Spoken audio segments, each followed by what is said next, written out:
Greetings, football lovers. Welcome to another episode of Ball Chat Podcast. As we review the week's major news in the world of football. My name is Benton, one of your hosts, a part of the Ball Chat family. Junior, come on, how are you guys doing? Wagwan family. I'm good. Good, Junior. Wagwan, Regin, how are you doing? I'm feeling festive. Going to be a festive show. Football, what a week in football. Some mouth-watering matches and some shocking results. But football lovers, Ball Chat Podcast, all about reviewing the week's major news. Is a live and interactive show. We'll have ballers and bugs at the top of the show. Then we'll review the week's major news in the world of football. Inter Milan is out of Champions League and Europa League altogether. Lucien Favre is out of a job, has been sacked as the manager of Borussia Dortmund. We have the Women's Football Report, and we have Yard Ballers highlighting Jamaican football players applying their trade overseas. You can take part in the show if you're following us on Ball Chat YouTube page, Flow Sports YouTube page, or Ball Chat Facebook page. Come on, and Junior, we're not wasting any time. Let's get to the ballers of the week, highlighting the most impressive players of the week. Come on, who do you have as your ball of the week and why? Again, I have to give my baller to Son. I keep saying that Son and Hurricane, I think they are the best duo in football right now. I mean, I don't think Tottenham will be a Tottenham without them, even though they came back and them draw 1-1 or whatever. But I still think that without Son, Tottenham will not be the Tottenham. I want to give a shout out to Burnley as well, but I don't know if that is fair enough to say because Arsenal was down a man. But I have to give, a shout out to Burnley as well. So I say Son is my ball of the week.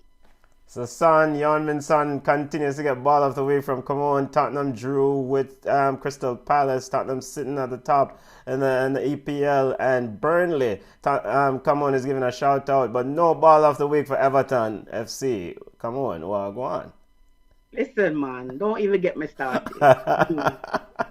Junior, my brethren, my family, who do you have as your ball of the week, family? I really wanted to give it to Guaita. I think that's how you pronounce his name, the Crystal Palace goalkeeper. I really wanted to give it to Ariola. I really wanted to give it to Everton defense.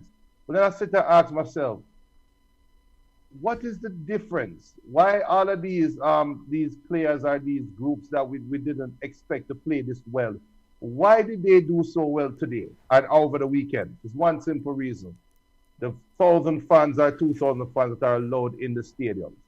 I am going to give the ball of the week to those fans because they seem to give Fulham the lift that they needed to get the draw against Liverpool. They gave Crystal Palace the lift they needed to get the draw against Tottenham. They gave Everton the lift that they needed to beat. Which ball give the player? You know what? Yes, they at Everton. Yes. But it's the fans, and I have to give it to the fans, and for all the people who sat out there and is wondering if the fans in the stands make a difference in the football game. Look at how Fulham played today compared to how Fulham played last week. It's the same formation, it's the same strategy against two big sides, and they two different results. The difference, fans in the stands. So the fans, I give it to the fans. So Junior is giving ball of the week to the fans, but Junior, Arsenal fans were in the stand. I am going to talk about that later. Don't worry. But you know what, to Benton, I'm sorry. I forgot to give a shout out to Jamie Vardy. Vardy had what? A goal and 2 assists today in the 3-0 beating. It's only Brighton still. But as Junior always says, you have to play what's in front of you. But Vardy, as an old man, is still showing us that he's also the engine for Leicester. So a goal and 2 assists is nothing to really scoff at. So big up to Vardy as well. All right, big up to Jamie Vardy. Leicester City moved up to 3rd in the EPL. Come on, giving a shout out, a ball of the week also to Jamie Vardy. My band and Junior is giving ball of the week to fans returning to the EPL in some locations. My ball of the week is Zinedine Zidane, the man in charge of at Real Madrid. We've heard the criticism about he's not a tactician, he's not a genius, he's not very versed in tactics, etc., etc.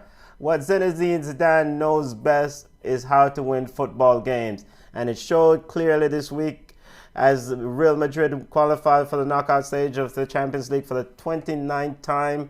Impressive record, as it was in doubt earlier on in the season. And it also shows again what Zinedine Zidane knows about winning football games. Real Madrid defeated the feisty Atletico Madrid, the hot running Atletico Madrid, 2-0 in the Madrid derby. So Zinedine Zidane, he's not a genius as Pep Guardiola, he's not a genius as Jurgen Klopp, but he knows how to win football games. He get the ball of the week from me. And I also want to give ball of the week to Fabian Allen of Everton. I think he covered every blade of grass in that midfield as he secured that victory for Everton. And the midfielders' average time, or football players' average distance in a game is 10 to 13 kilometers thereabout. I suspect Fabian Allen probably ran about 30 kilometers in that game. He was instrumental in defeating Chelsea. And finally, ball of the week to Columbus Crew. Columbus Crew's MLS Cup champion for 2020, Darlington Nagbe, Caleb Porter. Big up yourself on getting the ball of the week and on picking up the MLS Cup championship for 2020. Let's move away from ballers to bugs. If you have ballers, family, send them on and we'll go ahead and read them out. Come on. Let's get to highlight the bugs of the week, or recognize the bugs of the week. Unimpressive players of the week. Who do you have as the bug of the week? Oh my God, Chelsea for losing to Everton. I just don't. It's like Timo Werner. I didn't know he was on the pitch. Kai Havertz, he was invisible. I'm not sure what's going on. I mean, at what point are we going to say Pulisic needs to be put in bubble wrap? I mean, I think he's injured more than he's healthy. But I'll give him a bug because it's not his fault. Granit Xhaka of Arsenal, I'm like, come on. I mean, I don't understand. What was he doing today to get that record? Was it so stupid? Unbelievably stupid. So he should get my big bug of the week. But I have to throw Chelsea in there along with the players that I mentioned earlier. So Chelsea and Granit Xhaka, bugs of the week for come on. Junior, my brethren, who do you have as your bug of the week? The unimpressive players of the week. I have two big bugs in them. I have two big bugs. The first bug, the whole entire Inter Milan. I mean, so much money spent. And last year you guys were in Europa. This year, we're going to spend more money. Well, we're bring in more big name players. And now you're not even playing in Europe. Your players are not flying in anywhere to go play any games in the midweek. So something isn't right at Inter Milan, and another bug. The other bug, the biggest bug ever on ball chat, goes to Mr. Junior himself. Last week, the host on ball chat, and I'm talking to the third person, guaranteed, I guaranteed we were going to beat RB Leipzig. We beat Manchester United. But this idiot over my shoulder right here, so big idiot man, and I'm the biggest idiot for supporting him and thinking that we were going to beat RB in Germany. So I take a bug of the week. Junior giving himself a bug of the week. We have growth on Ball Chat family. Growth. That's not good. That's not good. They call that shame. I pick them more time. But hold a second. But I don't know, Junior. I don't know if we're going to call Manu a bug, because Manu, even though people fell asleep in the Manu and Man City game, there were good stretches of football from your club. No, yesterday a different thing. I'm talking about the Tuesday game. That is, and that's where it stopped for me. And I am the bug. So no blind, no forgiveness, no, even them come back and redeem themselves. It's not Manu who's the bug. I am the bug. Oh, all right. And Manu is Manu. And by the way, Junior, you owe Danny of Small World bags, juice, and plantains after and patty. And patties. I'm going to send him a care. Small World Soccer, I'm going to send you a care package. Yeah, big up Danny of Small World Soccer. My bug of the week, and now it's official. Lucien Favre is out as manager of Dortmund. Dortmund players. I can't give Lucien Favre the bug of the week because he's sacked, but I'll give the players the bug of the week. Matt Hummels, Axel Witsel, Emre Can. Come on, guys. Come on. You guys lost 5-1 to Stuttgart.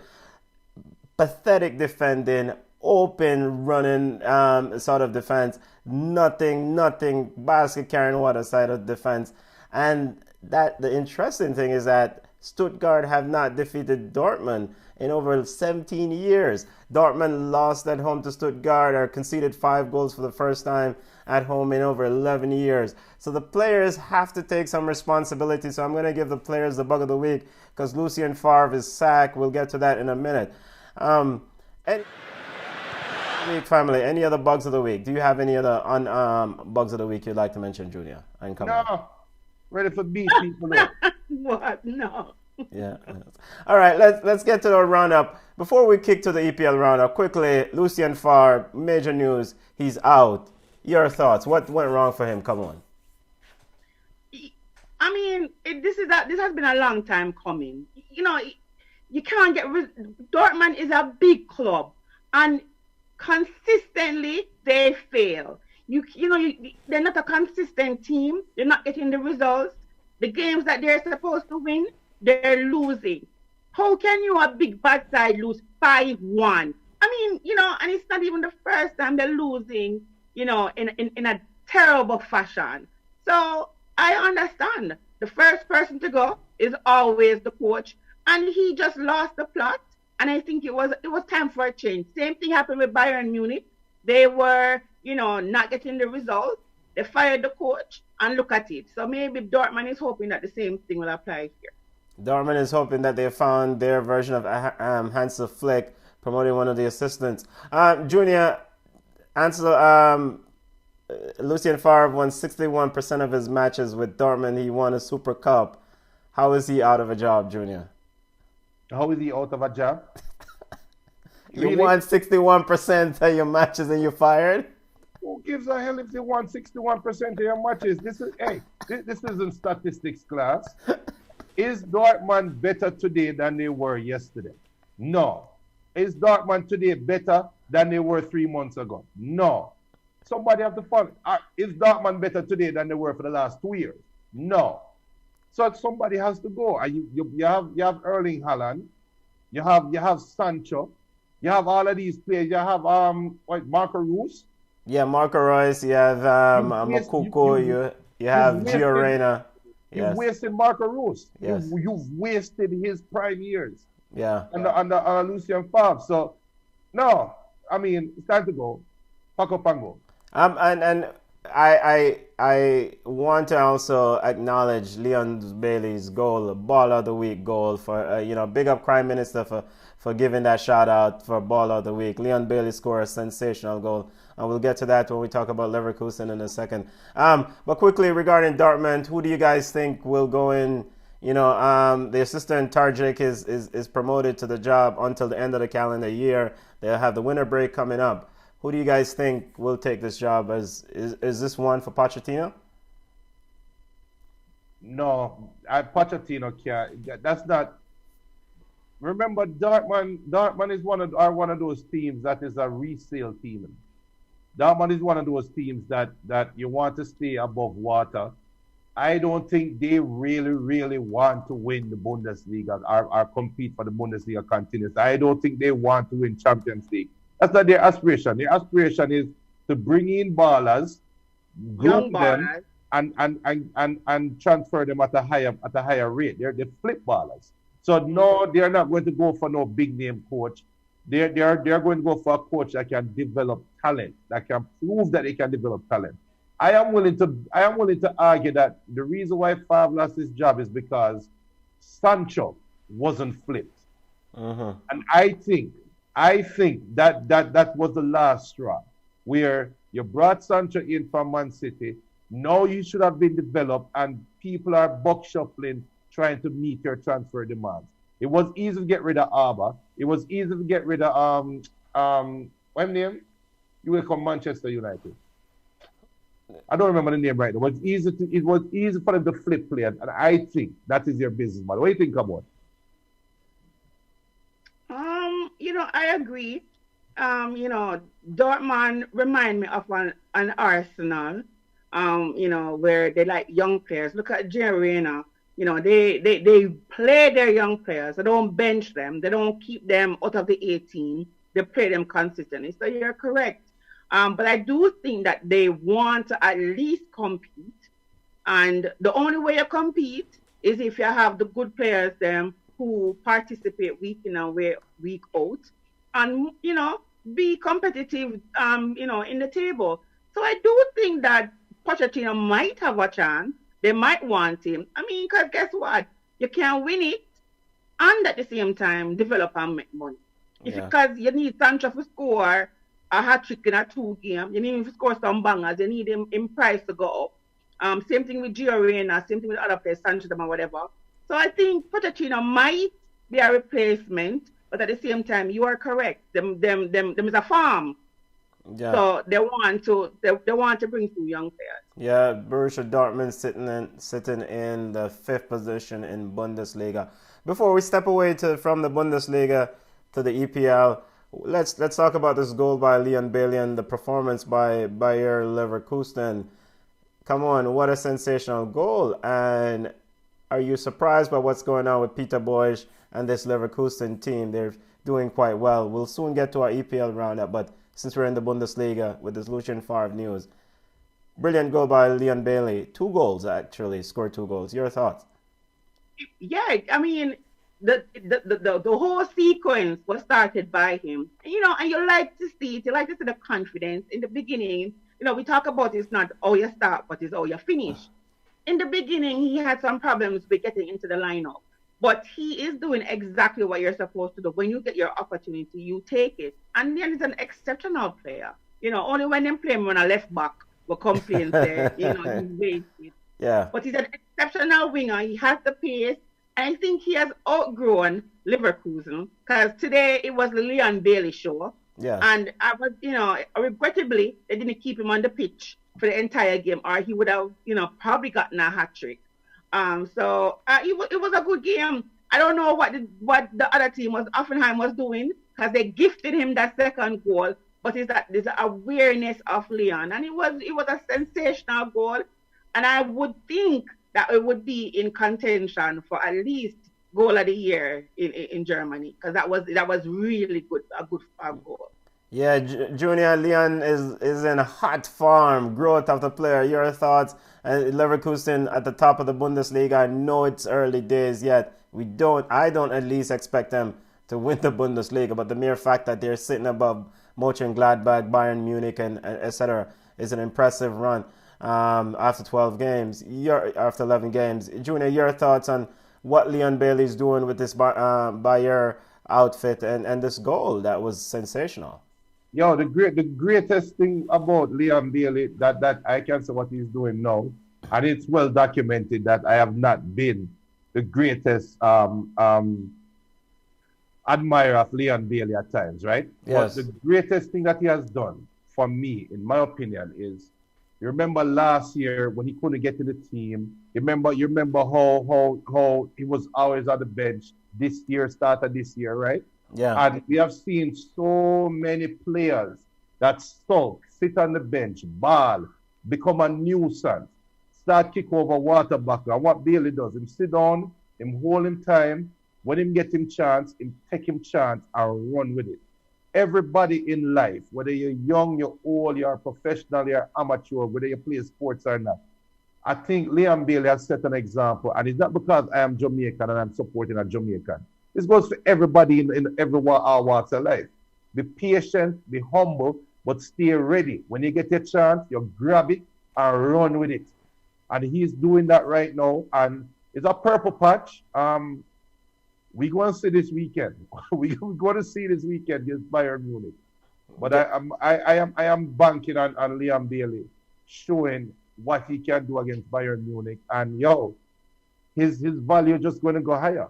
Yeah, very good, and he's done well in the past with against Bayern Munich. So Leon Bailey, go on, eat your food. Junior, let's give a shout out to those on Flow Sports. We have any comments from Flow Sports? Go ahead and read them out, Junior. Yeah, big up to Flow Sports. Gary Monster saying blessings. BM said, like I told Judah before, Ole Gunnar is the EPL version of Papa. Oh boy. Big up Frost. Frost saying Liam Bailey is back in full effect. Chop son, stunning goal by Bailey today. Frost says facts. And in a top British club, he will be better. Hold on there, Frost. Hold on. Chop says he's out. Yeah. And Frost says he has 2 kids now, so he's more focused. I agree with that last sentiment, and that might be the turning point. So I love it. I don't think England is for Bailey though. Okay, we'll see. It would great to see him test his clout, test his mettle, his skill in English football. Big up to Ball Chat family. Crime Minister says leave Junior. Give himself the bug of the week in peace. Give himself. And Crime Minister says, of course, Leon Bailey, big goal, what a scorcher. Big up Heraldo Haynes. Heraldo Haynes says Pochettino is going to Arsenal. We'll get to Arsenal. And bug of the week for Heraldo Haynes is Xhaka and Arteta. And segue into the EPL, start at the top, Pochettino, Arsenal, as Heraldo Haynes says. We don't know if Pochettino is going to Arsenal. Is Mikel Arteta in trouble at Arsenal after today's loss? Arsenal has the worst record in 61 years. The 1959 was the last time they had this such poor run of losing 4 games at home. Is Arteta in trouble? Come on. He should be. But I don't think he is. We know that Arsenal is one of those patient clubs, and I think they're going to talk about growing pains when it comes to Arteta. I mean, he's a son of the soil. So I think they'll just take one for the team this season and just say, you know what, next season he has to improve. But I think he'll be okay. I don't think Arteta is going anywhere. And I think Arsenal will be better in the second half of the season. And they'll probably end up maybe out of Europa, but I think that they won't be, as all my friends are saying, in relegation position. But I think Arteta is going to be okay. Junior, just to clarify, Arsenal 4 home loss on home style is the worst home stretch for them since 1959.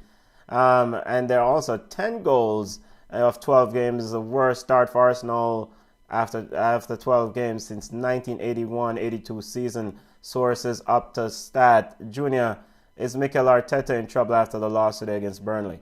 And what exactly is the problem that you see that's going on at Arsenal?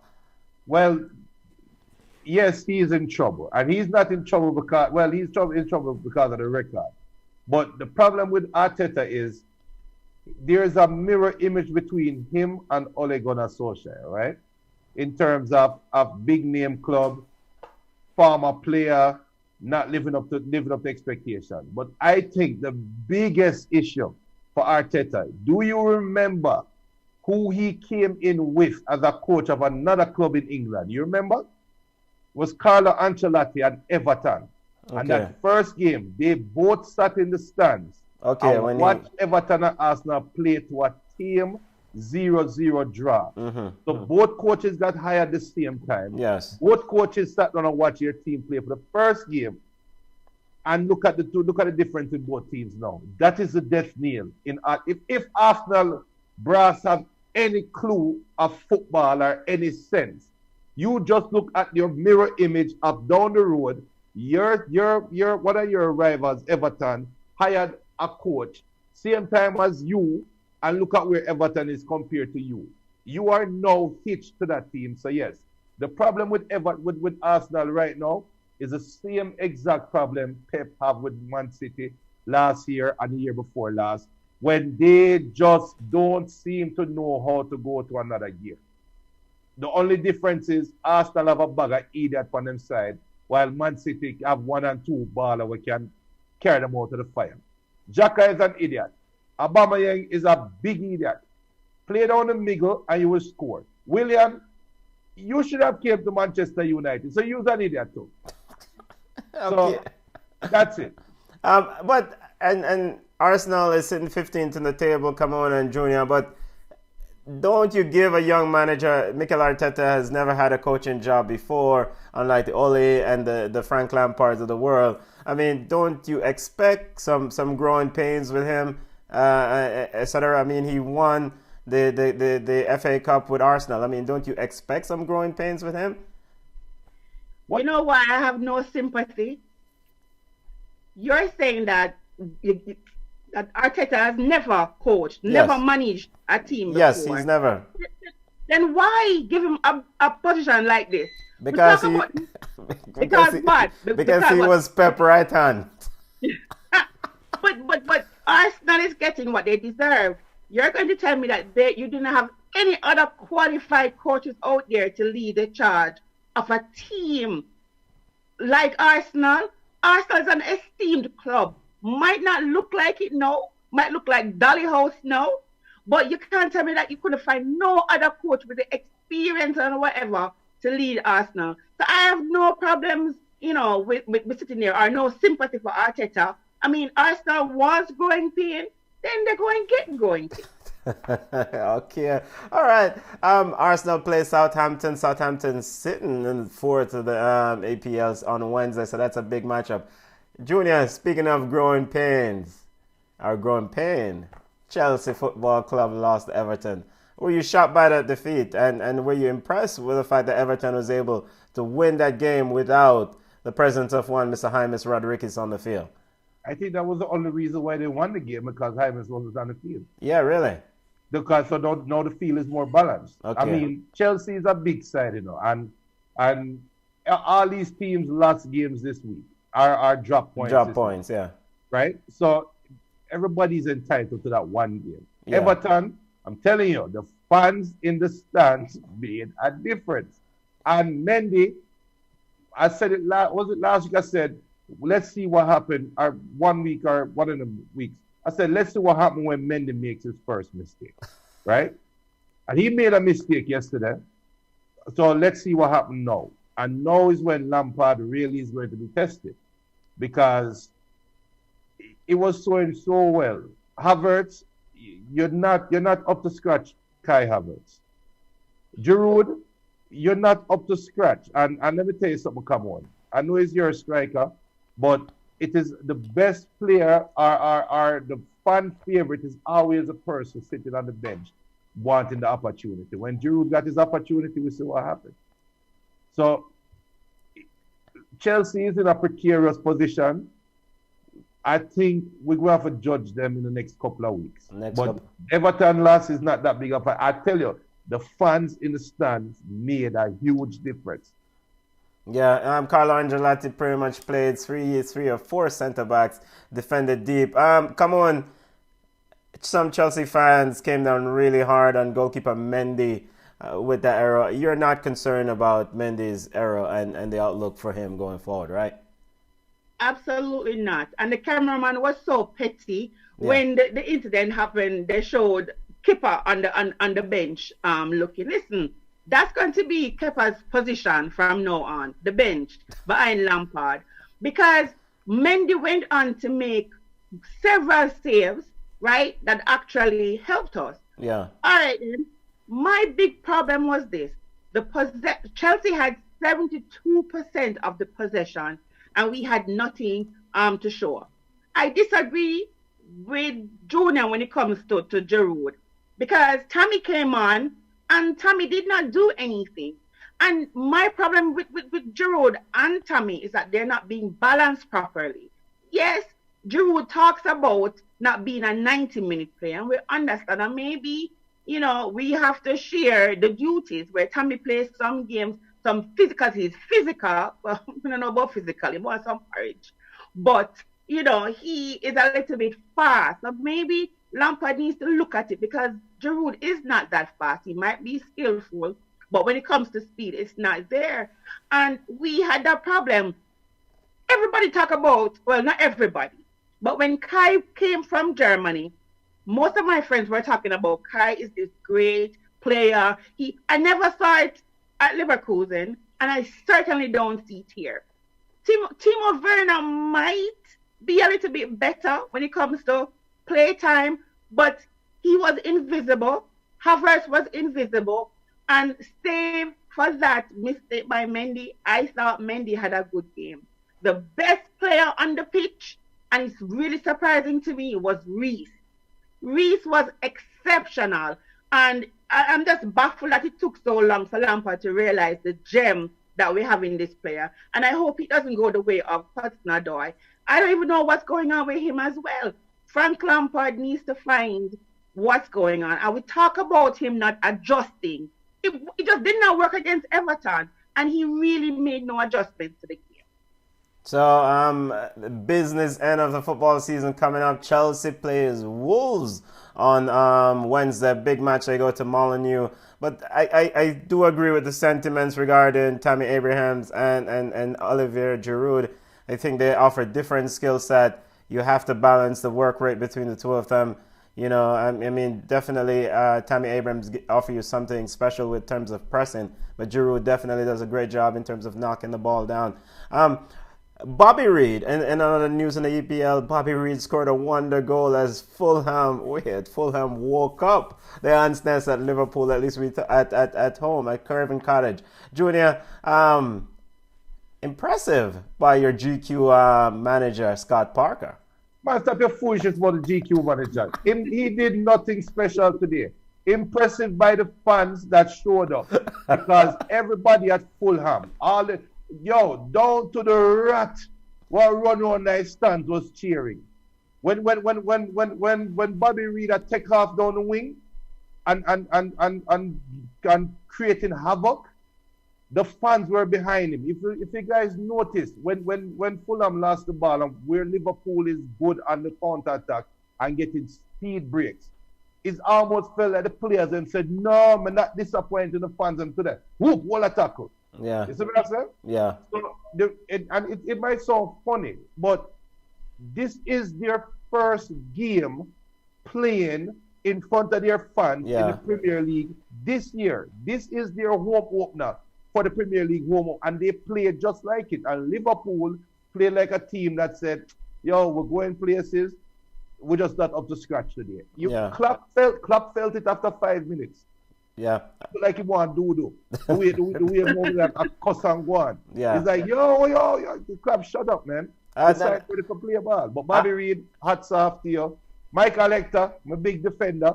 I hope you're watching and seeing what a player does with opportunity, you know. So when you get your opportunity again, about the foolishness. Yeah. So come on, Jurgen Klopp in his post-match on the sideline and spoke about a potential foul on Mohamed Salah prior to the goal. You're the referee. Do you think that was a foul, or is Jurgen crying over spilled milk here? I like Klopp, but I think he's whining a little bit too much. Yes, there was a little push, a little nudge, but it wasn't enough for Mo Salah. And to be honest, I'm surprised Mo Salah never drop a gun like gunshot. Him get gunshots, because he's that kind of player. But I don't think it was enough to call a foul. And remember, all the goals are reviewed. So if VAR has seen something and they thought it was a foul, they would have called it back. I don't think it was enough. Klopp just started to complain and whine a lot, and his post-press interviews are not really fun anymore. It's just this miserable old man talking about "get off my lawn." That is what Klopp has become. But no, I don't think it was a foul to call that goal back. Yeah, and big up to the family at Two Rash Challenges with the "Get Off My Lawn" segment tomorrow. Diego Jota is out for 6 weeks. His impact, his loss, family on this Liverpool outlook. As they come to the business end of the seasons, now they have to travel to rainy Crystal Palace and try to win games in the dark nights of winter. Your thoughts on the loss of Diego Jota? Come on. It's a big loss, because I'm a fan of Jota. I keep saying that. How on earth Chelsea miss a gem like that in our backyard? All the way to Germany, you got to pick up Ray and what left. I'm upset. Yeah. But Jota is a good player, and maybe if Liverpool wasn't ravished by injuries, then you probably say, you know what, I think they'll be okay but this is really worrisome because he was scoring goals. He was helping the team to be better. You know, he was good at the offensive end, good on the defensive end. So I do think it's a loss to Liverpool. But I think Liverpool will be bailed out by the referees going forward. So I think they'll be okay. Okay, and those are the views of Come Lee. And Liverpool plays Spurs on Wednesday. We'll preview that game. Junior, give a shout out. What's the update from the family on this Flow Sports chat? Hey, Flow Sports festive today. Big up to everybody on Flow Sports. Frost says think Bailey will make it to England. Big up to Reynard Lewis saying that I would love to see Bailey in a Liverpool jersey. Big up to Jada. Jada saying, can Spurs win the league? Reynard saying, not at this season, bro. Frost, laugh a lot. Big up Iraq Entertainment. Everybody drop points. What a week. Bobby Reed. Diddy Blue saying that Giroud is a bug. Goal error. Bobby Reed scored against my side, but kudos to him for that goal. Big up to Reynard Lewis. Mendy will learn. We were unlucky. I disagree. On the next week we would win our draw. Big up to Diddy. Diddy sound like he's a Chelsea fan. Reece James was the best. I agreed. Frost saying Kai is not playing at his best position at Chelsea. Havertz is a central attacking midfielder, centre forward. Frost, that is a Kai problem because he's being deployed as a centre forward.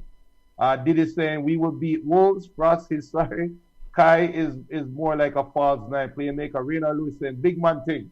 Liverpool is my team, but they didn't turn up today for business.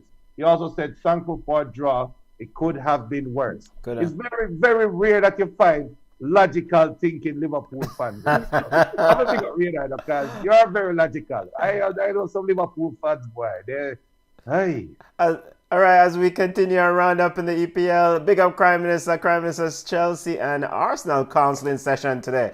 But Crime Minister's a Manchester United fan. Come on, Junior, the Manchester derby was a pathetic watch.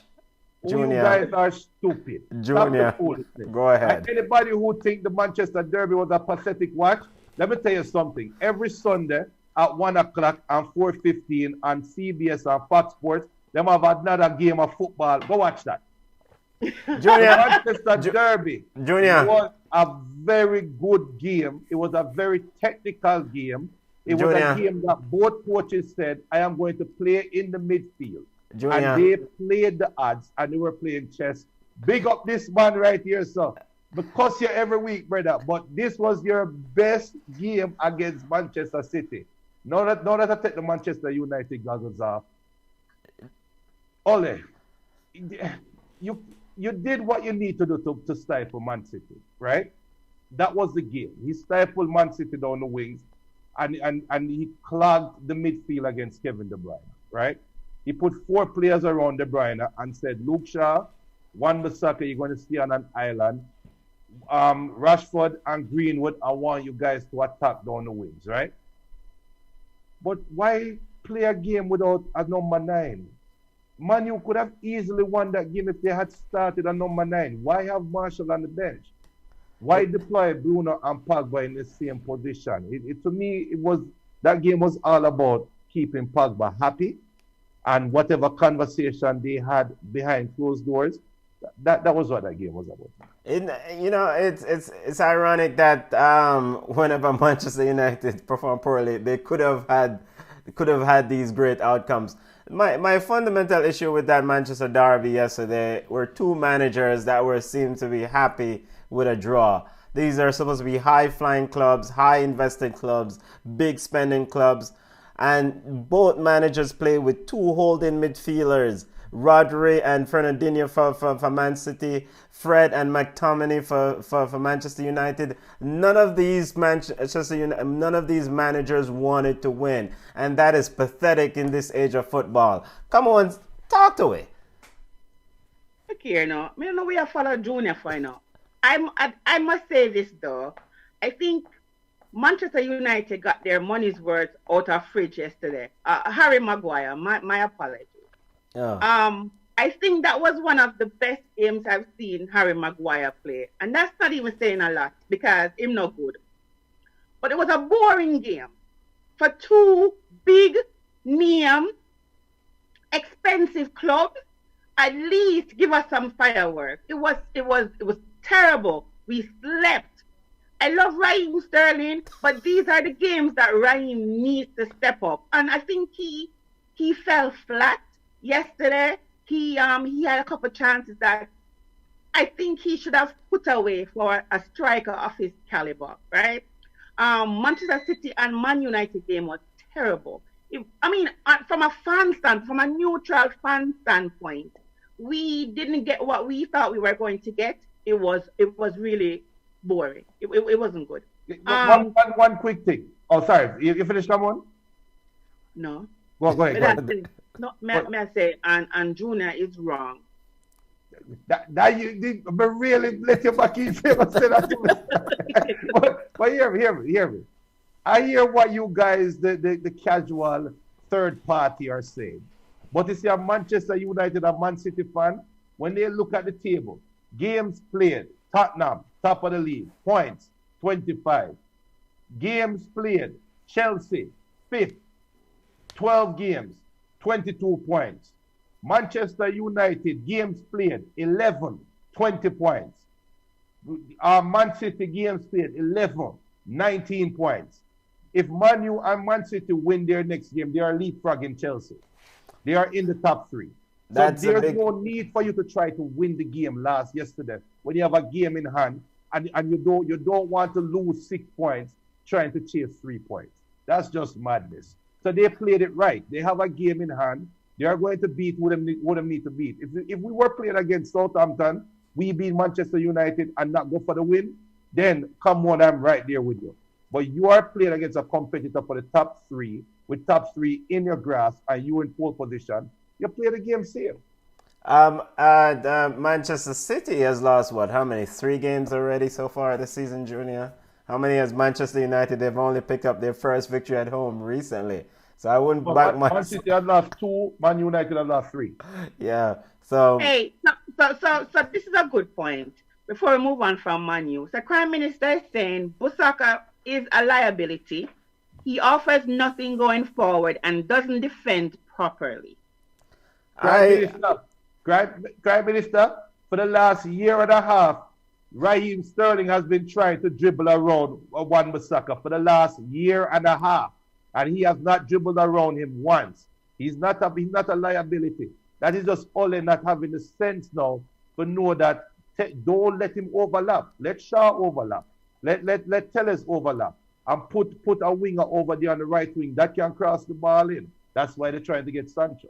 I like Wan-Bissaka. I don't think he's a defensive liability. I think his years at Crystal Palace and his years at Manchester United shown that he's better defensively. I don't expect him to be one to provide these excellent crosses going forward. But you do get a player who will constantly give you excellent effort and protect that right side of that defense. So I like him. I mean, and you also need depth. It would be nice to have someone else behind him to push for further competition and make sure he maximizes his potential. But I like him. I think it's money well spent.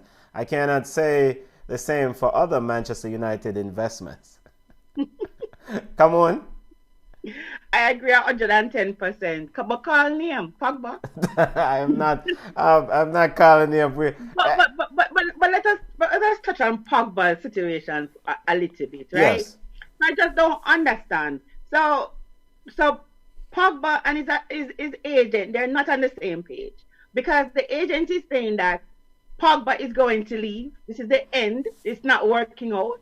Then for somebody who so lackluster in Pogba with his play, right, coming forward to the derby, to be in the starting lineup and be on the people them's pitch, it was confusing, right? Another first thing. And then after the game, Pogba put out a statement to say he's fighting, he's here to. I mean, Junior, what is going on with the party shop that is happening, the JFF-esque kind of things going on at your club? What is going on with the Pogba situation? It's like you're trying to make me get festive today. No, stop it. Leave it alone. Nothing. There's nothing like that. What you're saying, come on, is accurate, but Pogba in his key statement was key. He said he's all about today or something like that. He's not looking at the future right now. So Pogba is being a professional, right? But he's also a crybaby. He's a little baby. He seems to run from. To me, he seems to run from adversity, especially when it's something that is coming up against his character. He wants to be the good guy at all times. Because obviously, he had a conversation with Riola, a phone conversation, and Riola took that conversation and ran with it. But once the pressure come back on Pogba said, no, not going to say no. You guys are misunderstanding it. I love what I'm doing right now. When the future comes, we will handle the future. He's gone. He's done. He's leaving. Woodward and Manu will be stupid enough to keep him there after the summer. If it was up to me, he'll be gone by January for maximum money, because you're not going to get the money you can get for him in January that you will get for him in summer. But we'll see. Yeah, so but that's also the job of an agent, though, because I remember one time Craig Butler did say that's an agent's job. So he goes out and he stirs the pot, he makes the trouble, and kind of take the heat off the clients, right, the player. So I am thinking that's what his agent is doing, stirring the pot. They're like, you don't treat my player, my client better, then we're going to leave. Then Pogba come now and try to say, you know what? That's not even what I said. Let's move forward. So, I think they're doing good cop, bad cop to see what them can do. Basically, they must stick up Manchester United. So it's going to be crazy to see. They're not sticking up Manchester. They're sticking up themselves. Because if you want to leave the club, you need to drop your value as much as possible, the transfer value, while showing your quality so that you can get your pay, right? You can get your salary. But if you coming out and say, oh, I still love the club, blah, blah, blah. Another director go and say, hold on, brother, want you. So you come here, so now, 2 years from now, you're going to want to go back to Manchester United. You need to make up your mind. So they are contradicting themselves. It's a slippery slope. But brother, good luck to you. We don't have to worry about playing Pogba in the Champions League. And Danny Van der Beek, get some game, man. And Mino Raiola, Pogba's agent, says, quote, Paul is unhappy at United. He's not able to express himself the way he would like to and the way others expect him to. His contract expires in 18 months in the summer of 2022. So I think the best solution for all concerned if he's sold in the next window, end quote.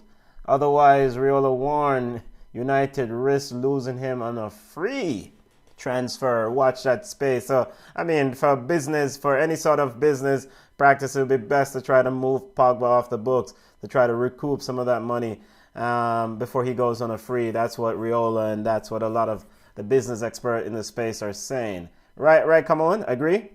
Yeah, agree. And Junior, you ready for the ball to leave? Yeah, man, long time.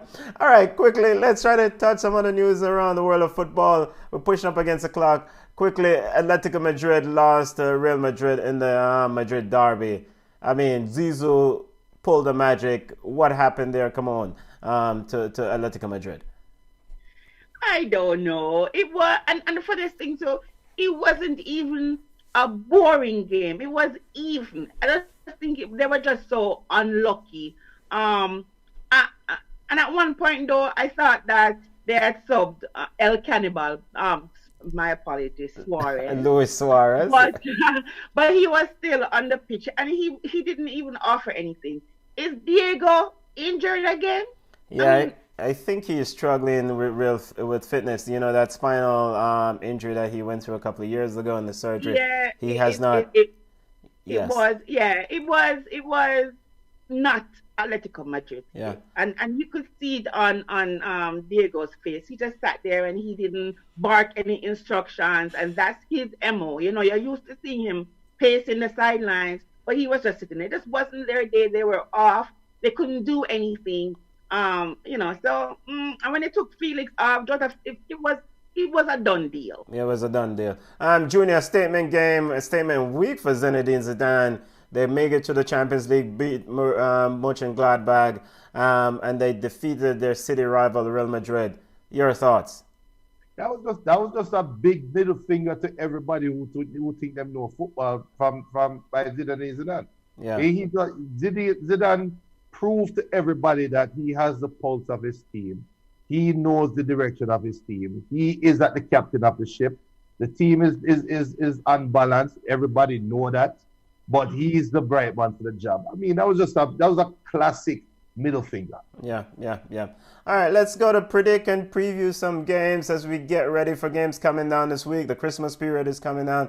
And before we go to Yard Ballers and discuss Jamaican football, let's go to Liverpool versus Tottenham is a big game in the middle of the week. This is Wednesday at 3 p.m. Eastern Time, our time. I am, myself and June are the only one. Come on, you have a draw here. Why? This is at Anfield. The injuries. I just think the injuries. And I put 1-1 because I'm hoping that they'll get a fair and impartial referee. But I think with the injuries, I think it's going to be a draw game. It's going to be a struggle. They struggled against Fulham today. And if it wasn't for that penalty, they would have lost. So, I think it's going to be a struggle. Yeah, 1-1 looks quite plausible. Junior, Liverpool, Spurs will go there and park the bus for sure. Your thoughts on this 2-0 prediction here? I really want to change it because I saw something today. Yeah. Matip is a bunch of garbage for a big side. He's not good. He's not good at all. So I'm really worried about it. But if not now, when for Minamino? Okay. If not now, when? And I think this is a game where Minamino can come out and can give Sissoko and company some trouble. So I think Liverpool midfield, this will be the one game that they are going to be able to shine against Tottenham. So Fulham did something quite interesting today to secure that tie, right? Quickly, they really try to box or try to prevent Jordan Henderson from getting the ball. And so, because quickly Liverpool like to pass those quick passes to him and then him dumping the ball behind. Do you see Jose Mourinho employing something as similar to try to cut off those passes, those midfield players for those quick passes? He doesn't have. I don't think Jose has to. Okay. I think Liverpool will have to adjust to how Tottenham play. The key is this: Harry Maguire is going to fall back in the midfield, right? Yeah. Who is going to track Harry Maguire? Henderson? Who will track him? Harry Maguire. Yes. No, Harry Maguire. Sorry, Harry Kane. Harry Kane. Oh, yes. Harry Kane. Oh, what a big mix-up. Harry Maguire, Harry Kane. Yes. That's disrespect. That's an insult to the ball of Harry Kane. Yeah, but also, too, right, remember, Jordan Henderson was timid today by Areola. Yes. The goalkeeper had a very good game as well. There were at least 2 opportunities where, point blank saves from the goalkeeper. And so if Lloris is in goal, for Tottenham, I see the CM kind of shot stopping, shot blocking from them. But if Jose doing thing where he put 10 man runner back and 1 man upper front, I see the 1-1. Come on, he doesn't have to do that. That's the thing. And that's why I want to change the sport. He has Son and Harry Kane playing at an optimal level. And Gareth Bale can come on and run off on the other wing. And I'm telling you, Matip and the next one have no sense. Yeah. They have no sense as defenders. Matip kept Fulham onside on one of the runs today. I was like, what the hell are you doing as a centre back, not carrying the line forward? That is scary because Son is going to run ragged. So I want to change the score. So you're talking about mini. So what about Shaqiri? Is it Shaqiri's done for? Is the end of Shaqiri? Already come on. Shaqiri is no big baller. Shaqiri is no Tottenham top of the table clash. It's not a Tottenham killer. It's not a Tottenham killer. So we see. So Bale, Keane, and Son. Those are the 3 players. Okay, so those are the players that And Liverpool and will have to Dumbella beat. is going to be instrumental. If Liverpool, it's at Anfield, they'll have their fans with them, providing there's no change in protocol, etc. So Liverpool is going to have to figure out a way to try to get something out here. But the odds is that Tottenham would at least come out and at least draw this game or win it because of Big the up injuries. Brandon Lee. Brandon Lee said Tottenham 3, Liverpool 1.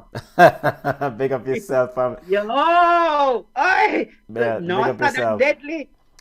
Quickly, another interesting game coming on this week is Inter Milan versus Napoli. And the reason why I want to highlight this game, Inter Milan, as Junior said, is out of the European football. Maybe this is a good thing for Inter Milan. There are no more European nights. But interestingly, Antonio Conte said after the loss the other day in Europa League, or after getting kicked out of the Champions League, Antonio Conte alluded to the fact that some players can leave the club. I wonder who he's talking, Junior, and come on. Hey, can't take a leave before any player leaves. So I don't know where I say. And siempre Inter is alluding or implying that he's talking about Christian Eriksen as he took him off yesterday in the Calgary match. So, Junior, you worried about Conte and his mental fight here going down the line? Come on, and Junior. We worried about Conte. I told you guys my prediction is Conte is going to have a historic meltdown. I'm just waiting. We're just waiting because it's coming. I'm telling you, hey, he might even this Manchester United. I say, yo, Manchester United is a bunch of scammers. It's weird to hear him say some players can leave. And then he went on to say in the same press conference, he says, it appears to allude to kind of overview what he said. He said, it appears that we have players on the bench or talent on the bench, but it's only in appearance. Discuss. But that is disrespectful, though. If you're a player on the bench. And he's the coach, though. So I'm going to say, he's going to be the first person to get cut. I mean, he's going to leave and leave all those players on the bench. Not him take up Alexis Sanchez. I mean, not him take up Ashley Young. It's like him love crosses. Him love pick up crosses on him head. He's going to be the first one to leave. Exactly. I'm like, it was without even in the 18, though. And he's not injured. It was just hilarious to hear him listen to that press conference. He said, it appears that we have players on the bench. It seems that we have players on the bench, but it's only in appearance. Because BM not stop beat more Manchester United. It's all right, BM. Adrian Williams saying Arsenal 1, Southampton 2. Wow. Arsenal 1. I mean, and Southampton, if Ralph Hasselnut and Southampton cannot beat Arsenal, come on. Well, I know. So the one goal. I mean, come on. With the way Southampton is playing, they're fourth in the EPL. Beat Arsenal. Come on. Let's segue from our football EPL roundup and let's get to yard ballers, highlighting Jamaican players playing a trade overseas. Hey, come on, Madam, before we start yard ballers. Yes. If you're watching our Flow Sport, anywhere you're watching right now, put in the chat for me, please.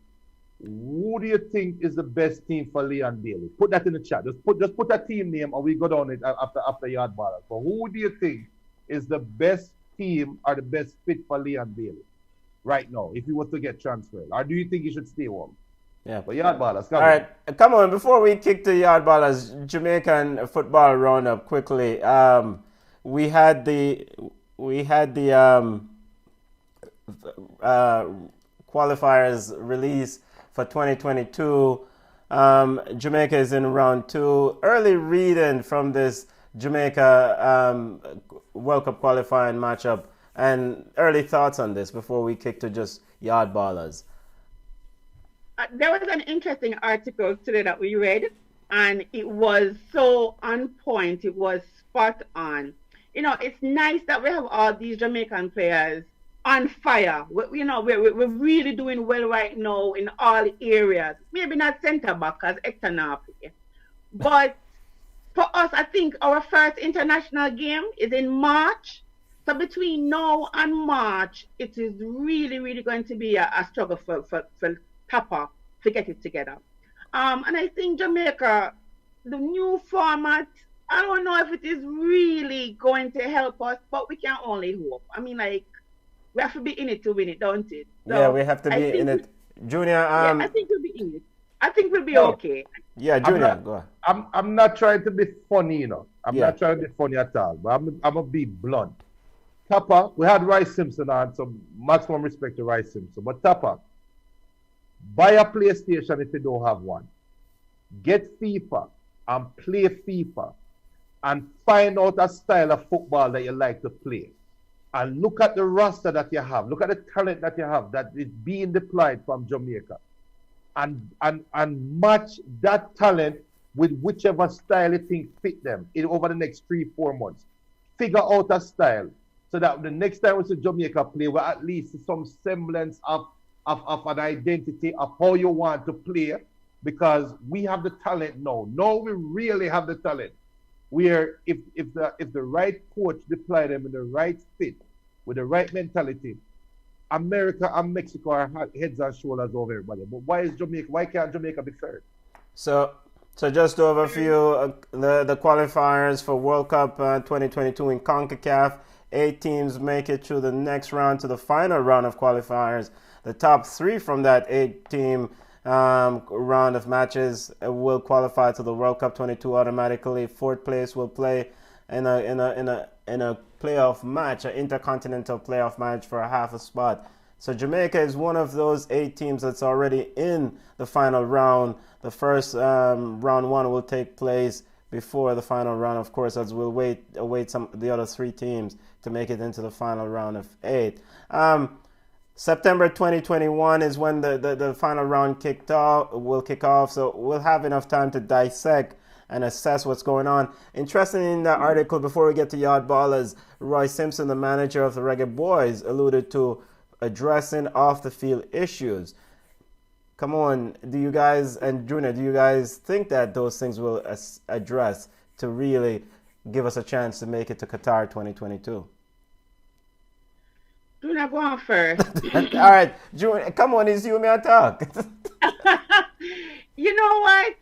Unless we get a new system in place, unless the current administration change, the way they do business, the way how they go about doing things, then we're going to have the same thing. I mean, like clockwork that once Jamaica playing a friendly, you have the problems with salary, with not stipend, with players.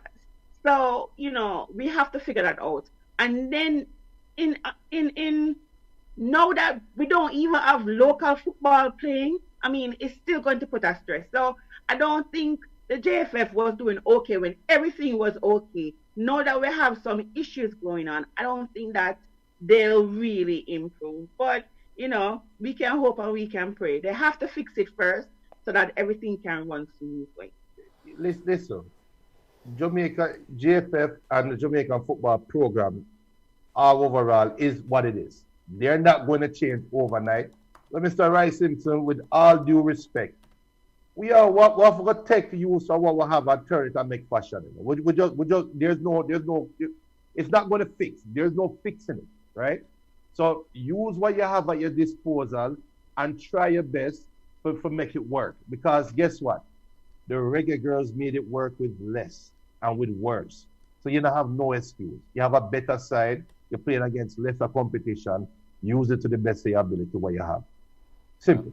Okay, all right, let's get to Yard Ballers, and Football Family will assess and discuss the Reggae Boys as they try to schedule more friendly games coming in this coming year, and we'll keep an eye on Ravel Morrison, Kamara Roof, and players as they try to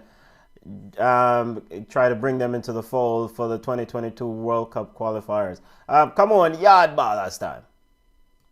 So the Premier League has gotten 2 new sponsors. So Yummy Bakery, who makes the best bread bun, and Jamaica Producers best banana chips. They were announced as the club sponsors of the Premier League because Red Stripe did not renew its sponsorship after its deal expired following the 2019-2020 season. So it's no longer going to be called the Red Stripe Premier League. Chris Williams, who is the new chairman, he is trying to secure at least $100 million in club sponsorship. They're not saying how they're going to get it, but that's what they're trying to do. I have to also shout out Humble Lions for providing special aid to players, as COVID, destroyed the income that these footballers have. So, hats off to Humble Lions for doing something like that. All right, so Shamar Nicholson scored a winner for Sporting this weekend in a 2-1 win, which is very good because he has been having some troubles, finding the back of the net and even going into the starting lineup. So that was really good for him. Damian Lowe and his team played to a 2-1 win. Romario Williams came on in the 87th minute, so that was good. He's finding his legs, going on. No Kemar Lawrence in the 18 for Anderlecht. This is the second week that he has not been in the 18. So I'm trying to find out if he's injured, what's going on with him. But that's kind of like, kind of weird because he's a very good player. Khadija Bonishaw scored 1 goal for her team. She's now 11 goals in 14 games. And she's now ranked 49th in the Guardian Top 100 women's footballer in the world, which is quite an accomplishment. And we are really, really proud of her. As we talked about it before, Leon Bailey is on fire. He was named the Europa Player of the Week for his performance, which I'm telling you, that's exceptional, coming from a player who was having some difficulties, finding form. He has 6 games.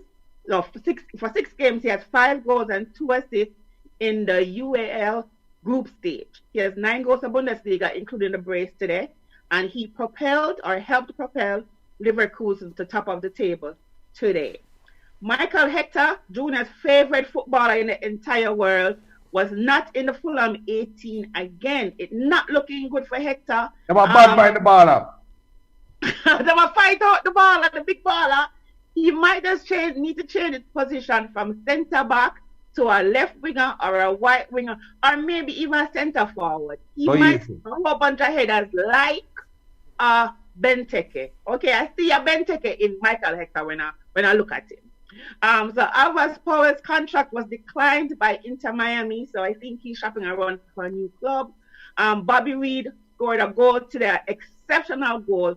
And I do think that Fulham was robbed by Andre Marina, never call him name, and resulted in a 1-1 result. But big up to Bobby Reed. That was an exceptional goal. Leon Bailey's goal was exceptional.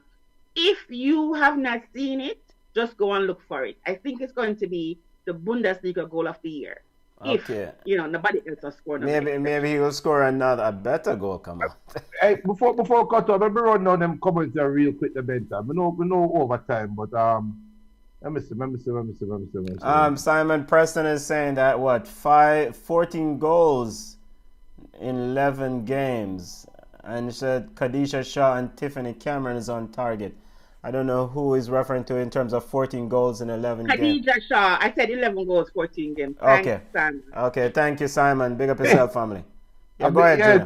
I'm big up BM. BM says Hector needs a new club. Hector should probably play defensive midfield. Bailey is in form. Rainer Lewis said, sounds like you're a marketing manager for both companies. Come on.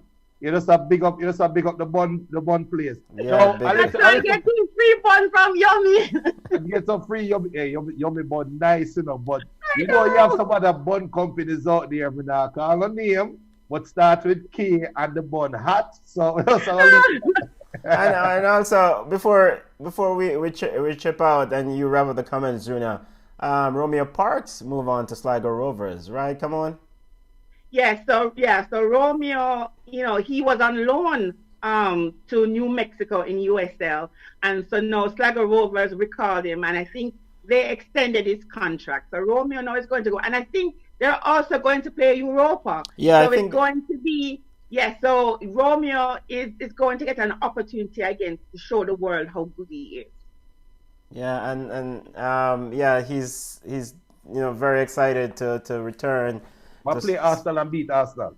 Play Arsenal and anybody beat Arsenal. All right. Pick up Adrian Williams. Adrian saying that Arsenal fans, don't worry. Adrian, you're such a nice guy. He says, don't worry. You're going to win. the championship next season. Okay, family. Okay. That's not necessary. I asked a question earlier about where do you think Liam Bailey fits, which team? Reynard is saying Liverpool, Frost is saying Everton, he has less competition. So where will Richardson play? Frost is saying or Tottenham. Reynard Lewis saying Bailey's style of play would suit Liverpool. Alfred Hines saying Liam Bailey is okay where he is. Think he's happy where he is. Big up Simon Preston saying, but Mr. Tufton says if there is a spike in December, there's no Premier League until March. Tufton probably a spike in eggnog. Okay. For those are the views of Julia. What do you guys think about Ravel being benched at his club? Look here, hold on there. Let me.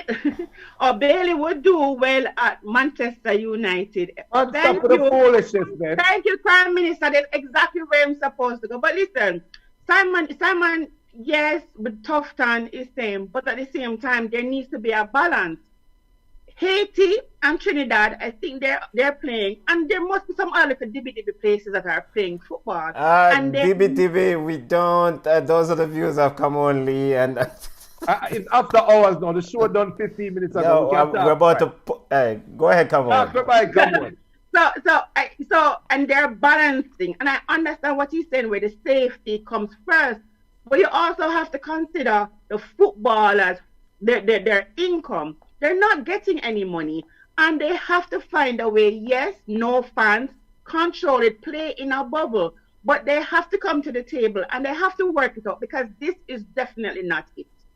Okay, all right, football family, let's wrap up the show. Family. Junior, do you have any last comments you'd like to highlight before we exit the show? Let me just highlight this one comment from Frost saying, the only time we're going to take the Jamaican Premier League serious is when we see professional grade grass on every pitch with a decent stand with walls or fence around. Okay. And when the little meme said that will never happen, but no, let me say, this guy, Chris Williams, he's coming in with the proven money. He's getting the sponsors. Remember, it was a struggle to get Red Stripe on. Yeah. And now they have 2 sponsors. So I think that the Premier League would actually now be moving in the right direction. You have people who have business sense and who knows how to manage money, and they're talking about improving the league. I'm not going to say where I get the pretty Bermuda grass. You might not get it. They might have to just put on 2 turf fields, but I do see where they're going to make improvements. So we have to, because Tapa is dead serious about incorporating local players into the national program. Yeah. And if you are going to funnel players from the Premier League to the national program, you have to see professionalism. You have to see good players. You can't carry players on the big stage and them tackle from behind in the 18. Okay. So I think there's going to be improvement. So just hold tight and hold steady and just go and support the local football. Yes, we support the local football, and we're proud of Mr. Chris Williams is doing his work. One, improve the professionalism and the business sense of the Red Stripe or the Jamaican Premier League, no longer Red Stripe. Looking forward to it. We'll try to get Mr. Chris Williams on for a show to discuss further the plans for the league. Football family, thank you for joining us. If you like the content, subscribe to our YouTube channel, subscribe to Flow Sports, subscribe to our Facebook channel. You can connect with us on social media. We're on Instagram, Ball Chat Podcast, Twitter at Ball Chat 1. We're at Facebook at Ball Chat. Email us at ballchatpodcast@gmail.com. It's an interactive show. It's a fan-oriented show. Fan can co-host the show. So if you want to host one weekend, just shoot us an email at ballchatpodcast@gmail.com. The audio version of the show will be available on anywhere you get your podcast, iTunes, Stitcher, Google Play, or wherever you get your podcast. Junior, come on, family. We're gonna roll it now. Bless up. Take care of yourself, family. All right, bless up.